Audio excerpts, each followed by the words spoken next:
Hello guys, welcome to new video. तो आज के वीडियो में हम दो ऐसे स्विंग स्टॉक्स के बारे में बात करेंगे जो स्विंग पर्सपेक्टिव टिप से एक अच्छा अपॉर्चुनिटी बना रहा है मार्केट में। क्योंकि ये दो स्टॉक्स का पीछे का जो स्टोरी है कि वो ये दोनों स्टॉक मेरे अभी जो मेरा स्क्रीनर है, पर्सनल स्क्रीनर, उसके बारे में मैं दूसरे वीडियो में बात करूंगा, आप टेंशन मत कर लो। वो स्क्रीनर में ये दोनों स्टॉक आया था और वो स्टॉक को देख के मेरा फंडामेंटली बहुत ज्यादा अच्छा लगा और मैं बहुत दिन से ये दोनों स्टॉक को ट्रैक कर रहा था क्योंकि इस दो स्टॉक्स को लेकर मार्केट में बहुत ज्यादा हाइप था।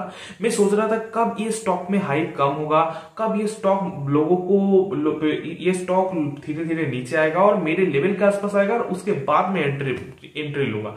और टेंशन लेने की कोई बात नहीं, अभी भी एक स्टॉक उस लेवल में आ चुका है और एक स्टॉक अभी उस लेवल में आया नहीं है, थोड़ा सा उस लेवल से ऊपर है। तो अभी आपको प्रॉपर टाइम मिल जाएगा आपके खुद के एजुकेशनल पर्पस के हिसाब से एनालिसिस करने का और इस स्टॉक में अपना खुद का जो पोजीशन है, खुद का लॉजिक लगाने का आपको टाइम मिल जाएगा। तो पहले हम हमारे एनालिसिस स्टार्ट करते हैं और एक स्टॉक आप देख ही सकते हो, यहाँ पे टाटा एलेक्सी है, आपको यहाँ पे नाम देख ही पा रहे हो। और मैं यहाँ पे क्या किया है, थोड़ा सा डेटा जो 3 मंथ का डेटा है, 3 महीने का डेटा, वो अभी यहां से रिमूव कर दिया है क्योंकि सेबी का कुछ गाइडलाइंस है कि हम जो सेबी रजिस्टर नहीं है तो वो लोग अभी पास्ट 3 मंथ का डेटा नहीं यूज कर सकते, जो रिसेंट 3 मंथ का डेटा नहीं यूज कर सकते, पास्ट 3 मंथ्स के पहले का डेटा यूज कर सकते हैं। तो हम इसलिए 3 महीने का डेटा सिर्फ 3 कैंडल हम यहां से डिलीट कर देते हैं। ओके, हमारा उससे कोई फर्क भी नहीं पड़ेगा क्योंकि मेरा जो फिलोसॉफी है वो ब्रेकआउट का फिलोसॉफी नहीं है कि ब्रेकआउट हुआ अभी इस कैंडल को ऊपर चला गया, हमको ब्रेकआउट कैंडल दिखाना ही पड़ेगा, नहीं तो मैं एनालिसिस नहीं कर सकता, मेरा वीडियो नहीं बना सकता, ऐसी कोई बात नहीं है। मेरा फिलोसॉफी अलग है। तो मैं यहाँ पे मुझे कुछ फर्क नहीं पड़ेगा, मैं यहाँ पे 3 मंथ का डेटा हटा के भी आपको एनालिसिस दिखा सकता हूँ और आपको एनालिसिस लेके आपको खुद को भी स्टडी करना होगा कि मैं यहाँ पे 3 मंथ करने का डेटा उड़ा दिया और उसके बाद आप मैं जो बोल रहा हूँ उस लेवल के हिसाब से आप ले रहे हो, ऐसे काम नहीं चलेगा। आपको मैं सिखाऊंगा कि एनालिसिस कैसे करते हैं और उसके बाद खुद भी आपको वेरीफाई करना पड़ेगा। ओके, तो चलो हम देखेंगे कि यहाँ पे जो टाटा एलेक्सी है इसमें क्या हो रहा है। कि देखो, टाटा एलेक्सी का एनालिसिस में हम देखेंगे कि टाटा एलेक्सी यहाँ पे क्या है कि 2 चैनल है यहाँ पे, जो इंस्टीट्यूशनल ट्रेडर नहीं, जो रिटेल में टेक्निकल एनालिसिस में जो दिखा रहे हैं, टेक्निकल एनालिसिस के हिसाब से ये जो ट्रेंड लाइन है, जो यहाँ पे बोलते हैं कि ये जो ट्रायंगल है, असेंडिंग ट्रायंगल, तो उस ट्रायंगल के अंदर ये प्राइस मूव कर रहा है। अगर इस प्राइस इस लेवल को ब्रेक करेगा तो बहुत ज्यादा फॉल आएगा। तो आप देख सकते हो रिसेंट डेटा में क्या हुआ है कि यहाँ पे एक अच्छा फॉल आया है और उसके बाद हमको देखना पड़ेगा अब हम यहाँ पे असेंडिंग और डिसेंडिंग ट्रायंगल जो भी बन जाए, ट्रायंगल जो भी बने, तो हम कहीं पे भी एंट्री नहीं करेंगे क्योंकि मेरा जो फिलोसॉफी है वो अलग है। क्यों? क्योंकि आपको अगर आप मेरे ऑलरेडी सब्सक्राइबर हो गए तो देखोगे कि मैं ब्रेकआउट और कोई ट्रायंगल पैटर्न में काम नहीं करता, मेरा जो फिलोसॉफी वो अलग है। ये एक लार्ज कैप स्टॉक्स है, पहली बात।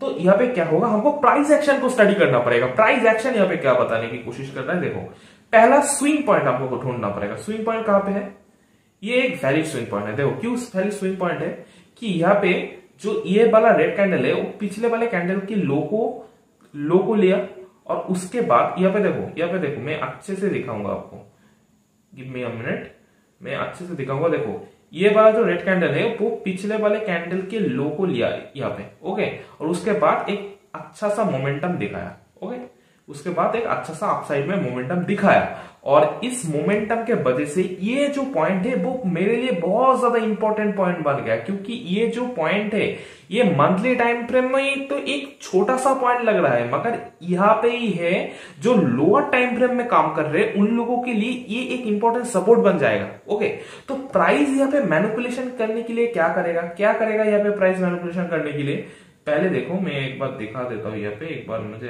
पाथ मिल जाए। हाँ, यहाँ पे देखो प्राइस यहाँ पे क्या करेगा, पहले नीचे आएगा, ब्रेकडाउन दिखाएगा, सेलर को अट्रैक्ट करेगा और उसके बाद फिर से यहाँ पे गिरेगा। लोग जो लोअर टाइम फ्रेम में बैठे हैं वो सोचेंगे कि यहाँ पे एक सपोर्ट है और वो लोग यहाँ पे एंट्री बैठाएंगे बाई का जो रिटेल ट्रेडर्स है और उसके बाद प्राइस नीचे आ जाएगा। मगर यहाँ पर ही तो झोल है। यहाँ पे क्या झोल है कि यहाँ पे देखो जो प्राइस ब्रेकडाउन दिखा के नीचे आएगा, यहाँ पे क्या क्रिएट करेगा प्राइस। यहाँ पे प्राइस के लिए सबसे चीज क्या है, यहाँ पे प्राइस को मिल रहा है लिक्विडिटी पुल। लिक्विडिटी पुल, क्योंकि यहाँ पे इस लेवल के नीचे जो इस लेवल को अगर ब्रेकडाउन दिखा देता है प्राइस, तो इसमें क्या होगा, प्राइस को देख के सारे रिटेल ट्रेडर इस स्टॉक को शॉर्ट करेंगे, जो लॉन्ग बैठे वो लॉन्ग को एग्जिट करेगा लॉस में। तो यहाँ पे क्या ट्रिगर होगा, लिक्विडिटी। और उसके बाद जो बाइंग अपॉर्चुनिटी ढूंढेंगे वो इस लेवल के आसपास फिर से ट्रैप हो गए। और हम लोग कहां पे एंट्री करेंगे, हम एंट्री करेंगे दूसरे जगह पे। एक मिनट रुकने दो। हम एंट्री करेंगे जब ये जो फेक वाला स्विंग पॉइंट है, ये जो फेक स्विंग पॉइंट है, प्राइस जब इस स्विंग पॉइंट को ब्रेक कर देगा, हम एंट्री करेंगे नेक्स्ट जहां पे प्राइस पॉज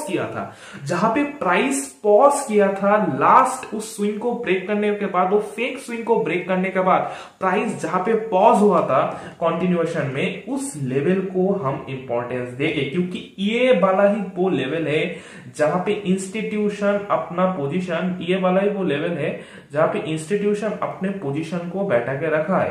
ठीक है, ये वाला एक इंपॉर्टेंट लेवल है, क्योंकि इस लेवल के आसपास ही देखो क्यों ये वाला प्राइस सबसे इंपॉर्टेंट हो जाता है। देखो प्राइस यहाँ पे एक रन अप ले रहा था, एक फॉलो थ्रू मिल रहा था प्राइस को, प्राइस एग्रेसिवली ऊपर जा रहा था, मगर ये मंथली टाइम फ्रेम एक महीना टाटा एलेक्सी साइडवेज चला गया, धीरे धीरे साइडवेज हो गया, नहीं ना ऊपर का तरफ मोमेंटम, ना बहुत ज्यादा नीचे की तरफ मोमेंटम। तो कंसोलिडेशन फेज में था, और इस कंसोलिडेशन फेज में ही बड़े बड़े इंस्टीट्यूशन अपना पॉकेट को यहाँ पे अपना जो पोर्टफोलियो है उसको भर रहे थे टाटा एलेक्सी से।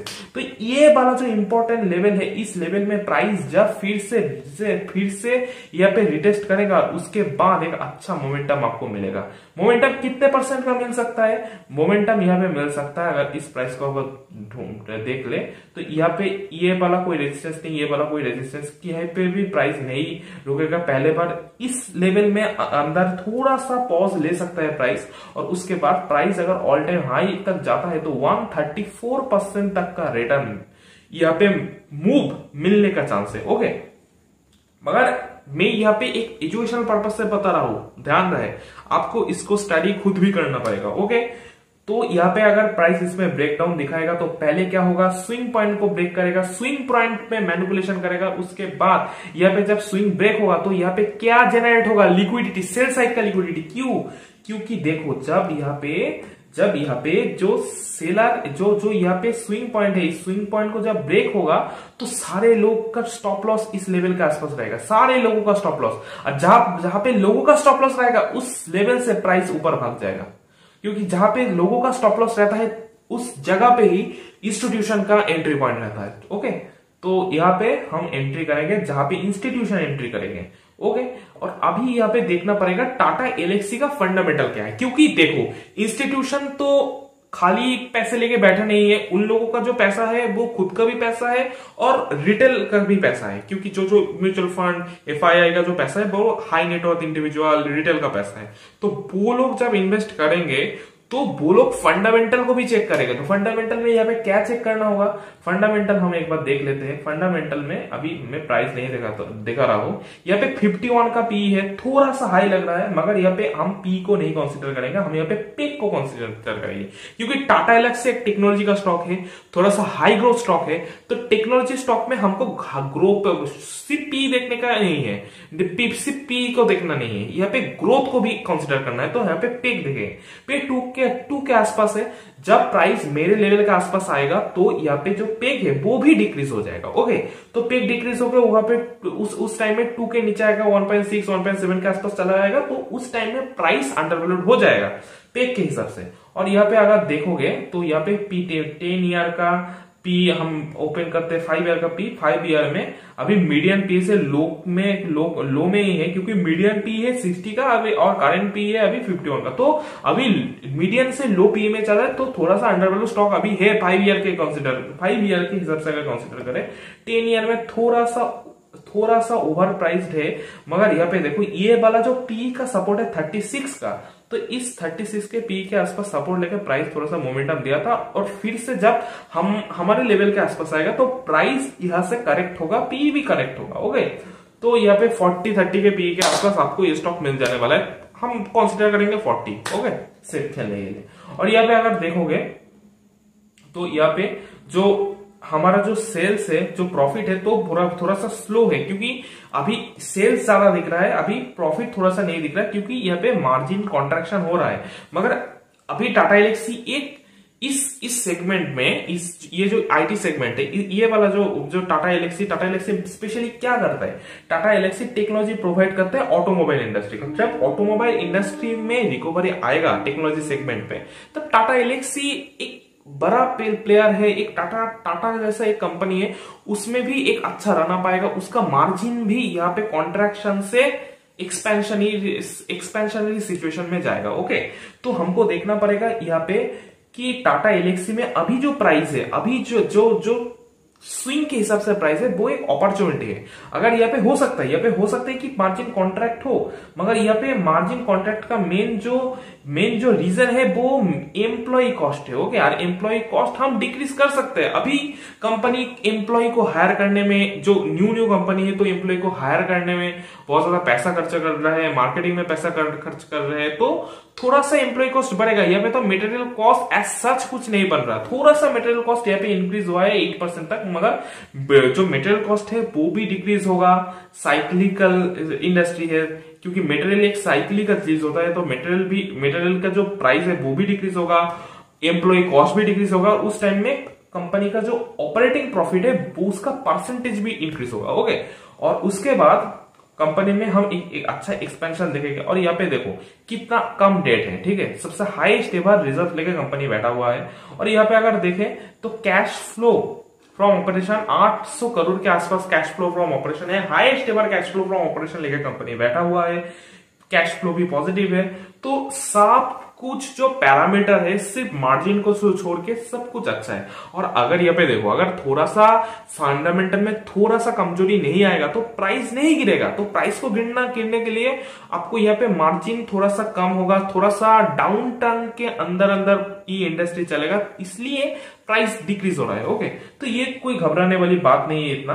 और यहाँ पे अगर देखोगे तो इंस्टीट्यूशन डीआईएस भी यहाँ पे अपना पोजीशन इंक्रीज कर रहा है। जीआईसी जो जनरल इंश्योरेंस ऑफ इंडिया है, उसने भी अपना प्राइस यहाँ पे स्टेक इंक्रीज किया है। SBI magnum mid cap fund ने अपना स्टेक इंक्रीज किया है, एलआईसी ने अपना स्टेक इंक्रीज किया है। ओके, तो स्विंग के पर्सपेक्टिव से, फंडामेंटल के पर्सपेक्टिव से, टेक्नो फंडा एनालिसिस के पर्सपेक्टिव से ये स्टॉक बहुत ही अच्छा है। अब यहाँ पे जब प्राइस यहाँ पे आएगा तो यहाँ पे एक अच्छा बुलिश कैंडल को देख के अगर प्राइस यहाँ पे रिएक्ट करते हैं, उसके बाद ही आप यहाँ पे एक पोजीशन बैठा सकते हो, मगर पोजीशन बनाने के पहले अपना खुद का रिसर्च भी कर लेना। ओके, तो हम अभी चले जाते हैं हमारे नेक्स्ट स्टॉक्स के ऊपर। हम आ जाते हैं हमारे अभी नेक्स्ट स्टॉक्स के ऊपर। तो हमारा जो नेक्स्ट स्टॉक्स है वो है केपीआईटी टेक्नोलॉजी। तो ये स्टॉक मुझे पहले वाले जो स्टॉक्स है टाटा एलेक्सी से बहुत ज्यादा अच्छा लगता है, क्योंकि केपीआईटी का फंडामेंटल के टाटा एलेक्सी से अच्छा है और टाटा एलेक्सी से इसका वैल्यूएशन भी अच्छा है। तो फंडामेंटली ये स्टॉक बहुत ज्यादा अच्छा है। और ये अभी जो करंट प्राइस चल रहा है, यहाँ पे तो मैं करंट प्राइस नहीं दिखा सकता, तो अभी जो करंट प्राइस चल रहा है, मेरा जो जोन बनेगा उस जोन में ये प्राइस आ चुका है। तो पहले हमको जोन को ड्रॉ कर लेते हैं कि कौन से वाले जोन से ये प्राइस घूम सकता है। तो पहले हम देखेंगे कि जहां पे से हम एंट्री बना सकते हैं। तो पहले देखेंगे कि हम प्राइस एक्शन को अच्छे से समझेंगे। पहले प्राइस एक्शन को कैसे समझेंगे कि प्राइस एक्शन में पहले ये जो हाई था उसको मार्केट ने ब्रेकआउट कर दिया। ओके, तो मार्केट में इस हाई को ब्रेकआउट कर दिया। तो ब्रेकआउट होने के बाद आप देखोगे कि नेक्स्ट वाला जो फॉलो थ्रू कैंडल है वो ये वाले कैंडल के ऊपर क्लोज नहीं हो पाया। तो प्राइस ने यहाँ पे एक अच्छा खासा फॉल दिखा है। और यहाँ पे प्राइस फॉल जब हो रहा था तो वॉल्यूम भी ज्यादा था, तो यहाँ पे बड़े प्लेयर यहाँ पे सेल कर रहे थे। तो यहाँ पे क्या हो रहा है कि जो हमको ढूंढना पड़ेगा कि स्विंग पॉइंट कहां पे, स्विंग पॉइंट कैसे ढूंढेंगे कि देखो जो यहाँ पे ये वाला ग्रीन कैंडल है, इसने क्या किया, पिछले वाले कैंडल की लो को ग्रैब किया और उसके बाद एक बिग मोमेंटम दिखा है। तो यहाँ पे एक वैलिड स्विंग बन गया है। ओके, ये एक वैलिड स्विंग है। तो हम क्या करेंगे कि वैलिड स्विंग में क्या होता है, वैलिड स्विंग में मैंने पहले पार्ट में बताया कि वैलिड स्विंग में क्या है कि एक सपोर्ट रहता है, सपोर्ट।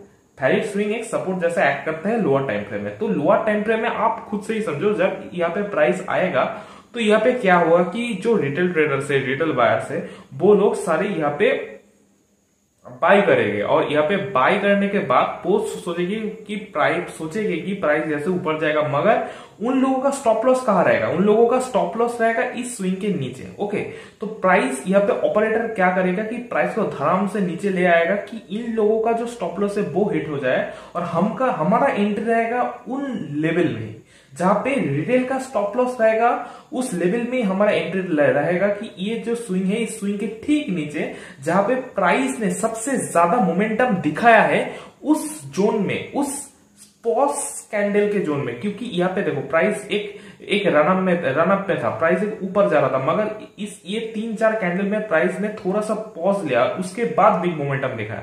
तो इस जोन के अंदर इंस्टीट्यूशन अपना पोजीशन बनाएंगे, अपना लॉन्ग पोजीशन बिल्डअप करेंगे। ओके, तो जब आप अपने चार्ट में देखोगे तो आप देखोगे कि प्राइस इस लेवल को टेस्ट कर रहा है अभी, और यहां से अगर देखे तो कितने % का मोमेंटम दिखा सकता है प्राइस, यहां से 50-60% का मोमेंटम यहाँ से प्राइस दिखा सकते हैं। तो हमको यहाँ पे क्या करना होगा, हमको यहाँ पे देखना होगा कि केपीआईटी का फंडामेंटल एनालिसिस। ओके, क्योंकि हम यहाँ पे सिर्फ टेक्निकल के भरोसे नहीं रहेगा, हम यहाँ पे स्टॉप लॉस नहीं यूज कर रहे, तो हमको यहाँ पे देखना पड़ेगा कि फंडामेंटल क्या क्या बोल रहा है। क्योंकि हम यहाँ पे स्टॉप लॉस चार्ट के ऊपर नहीं लगाएंगे, हम यहाँ पे स्टॉप लॉस फंडामेंटल एनालिसिस के ऊपर लगाएंगे। फंडामेंटल एनालिसिस से हम ऐसे स्टॉक्स को चुनेंगे, ऐसे स्टॉक को चूज करेंगे जिसका फंडामेंटल अच्छा हो। तो हम अगर स्टॉप लॉस हिट भी हो जाता है, लेवल के नीचे भी आ जाता है, तो हम और ज्यादा क्वांटिटी ऐड कर सकते हैं। ओके, हमको डरने की कोई बात नहीं।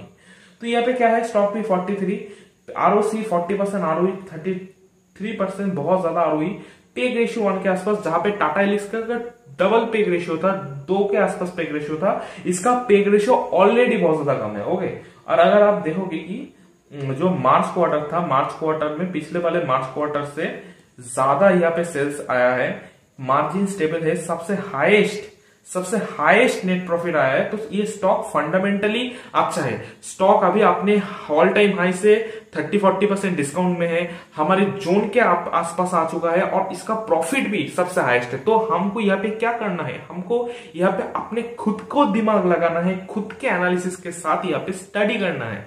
ओके, तो यहाँ पे क्या है, हम यहाँ पे बैलेंस शीट में आ जाते हैं। बैलेंस शीट में आप देखोगे कि यहाँ पे मिनिमल डेट है, और यहाँ पे सबसे हाईएस्ट, और लास्ट क्वार्टर से इस क्वार्टर में रिजर्व्स देखो कितना ज्यादा इंक्रीज हुआ है। 7,000 करोड़ के आसपास का, 7,000 नहीं सॉरी 9,000 करोड़ के आसपास का, 900 करोड़ के आसपास का रिजर्व्स इंक्रीज हुआ है। ओके, और यहाँ पे देखो सबसे इस क्वार्टर में सबसे हाईएस्ट इन्वेस्टमेंट किया है कंपनी ने। और यहाँ पे अगर देखोगे तो कैश फ्रॉम ऑपरेशन में सबसे हाईएस्ट यहाँ पे कैश फ्रॉम ऑपरेशन में ऑपरेटिंग प्रॉफिट सबसे ज्यादा हाईएस्ट है। ओके, तो यहाँ पे बहुत ज्यादा अच्छा कंपनी का बिजनेस है, कंपनी का ऑपरेटिंग एफिशिएंसी बहुत ज्यादा अच्छा है। और यहाँ पे अगर देखोगे प्रोमोटर के पास था 40%, और सारा जो स्टॉक का होल्डिंग है वो ज्यादातर डीआईआई एफआईआई के पास है 17%, 20% के आसपास। और पब्लिक होल्डिंग में भी अगर देखेंगे तो एलआईसी के पास, आईसीआईसीआई के पास थोड़ा सा होल्डिंग है। तो 80% के आसपास का होल्डिंग इंस्टीट्यूशनल होल्डिंग है, एक प्रोमोटर, एफआईआई, डीआईआई। तो स्टॉक में डरने का कोई बात नहीं है, फंडामेंटल बहुत ही ज्यादा अच्छा है। अगर हम ट्रेड्स में देखें कि यहाँ पे कोई बल्क डील हुआ है कि यहाँ पे अगर आप देखोगे कि यहाँ पे ब्लॉक डील्स में यूबीएस ने यहाँ पे बाय किया है। ओके, और यहाँ पे बीएनपी परिवार ने कुछ 1 साल पहले बाय किया था। ओके, यहाँ पे यूबीएस ने बाय किया है अभी, तो इंस्टीट्यूशन बाय कर रहा है स्टॉक्स को। फंडामेंटल अच्छा है, फंडामेंटल में कोई प्रॉब्लम नहीं है, highest ever sales, highest ever revenue दिखा रहा है। और चार्ट भी यहाँ पे बता रहा है कि प्राइस अभी एक रीजनेबल लेवल में आ चुका है, एक सपोर्ट लेवल के आसपास आ चुका है। तो यहाँ पे समझदार को इशारा ही काफी है क्या करना है, मगर इशारा मिलने से पहले आपको खुद को भी समझना पड़ेगा कि स्टॉक में क्या हो रहा है, खुद का एनालिसिस भी लगाना पड़ेगा। तो यही था मेरा फेवरेट 2 स्विंग स्टॉक। और नेक्स्ट वीडियो में मैं बहुत ज्यादा स्विंग स्टॉक के बारे में बात करने वाला हूँ, और बहुत सारे इंडस्ट्रीज के बारे में, और बाकी सेक्टर के जो स्विंग स्टॉक्स है उसके बारे में भी बात करूंगा जो जो मेरे रैडर में आ रहा है। और याद रहे, मैं ब्रेकआउट ट्रेडिंग नहीं करता। ब्रेकआउट ट्रेडिंग में ट्रैप ट्रेडिंग बहुत ज्यादा होता है, ट्रैप होते हैं। तो मैं उस टाइम में स्टॉक को बाय करूंगा, मैं उस टाइम में स्टॉक को रिकमेंड करूंगा जब सारे लोग, कोई लोग इस स्टॉक के बारे में नहीं बात कर रहे, कोई यूट्यूबर इस स्टॉक के बारे में भी नहीं बात कर रहे, जब स्टॉक ऑलरेडी डिस्काउंट लेवल में अवेलेबल होगा। ओके, तो यही था आज का स्विंग ट्रेडिंग एनालिसिस। इन्वेस्टमेंट करने से पहले आप खुद के इन्वेस्टमेंट एडवाइजर से बात कर लीजिए, अपना खुद का रिसर्च कर लीजिए। ओके, तो आज का वीडियो ये इतना ही। आप खुश रहे और हेल्दी रहे और मार्केट में अच्छे से इन्वेस्ट करते रहे। फ्यूचर ऑप्शन में गैम्बलिंग मत कीजिए। ओके, तो आज का वीडियो इतना ही। मिलते हैं नेक्स्ट वीडियो में, उस टाइम के लिए बाय बाय।